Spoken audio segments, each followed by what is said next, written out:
Hi mga mami! So para sa mga anak dyan na October, November, December, so pwede pa bang mabayaran yung last quarter ng April, May, June ng qualifying period? So ang sagot is yes po, pwede pa nating mahabol. Since ang date ngayon is June pa lang, so kung halimbawa hindi ka pa nakapagbayad ng April, May at saka June, pwede mo pa siyang habulin.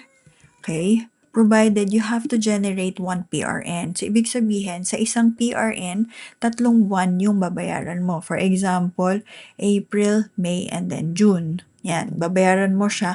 Kailangan mo siya mabayaran on or before end of June or much better as early as possible. So, if ever lang na nabayaran mo siya and ito lang yung pumasok dito sa qualifying period mo or ito lang yung mga buwan na may hulog kayo, check natin kung magkano yung pwede nyo makuha. This is based lang sa nilagay ko ha. So, ang pinaka-minimum sa voluntary, self-employed, and non-working spouse is 750. Yun yung pinaka-mababang contribution based doon sa mga member type na yon. Kung gusto nyo mas malaki yung makuha nyo, pwede naman increase kayo ng contribution. So, this is just sample lang. Ayan. So, ito yung pwede mong makuha just in case nahabol mo yung April, May, June mo on time. Kung halimbawa naman, mag-base tayo sa pinakamababa. Ayan.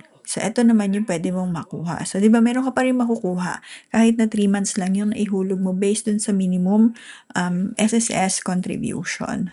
Okay, so para sa mga gustong magpa-compute or mag-self-compute, comment lang your EDD and your month contribution. And dun sa mga gustong mag-compute ng sarili, punta lang kayo sa SSS Maternity Benefits Calculator. Make sure na nakasubscribe kayo para if ever meron tayong new video, yan, makita nyo yung mga new upload natin. Okay, so sa mga gusto rin ng extra fund or mga may kailangan na extra fund, I have a referral link dito. Yan, pag click nyo siya, mapupunta kayo dito sa site ni Union Bank.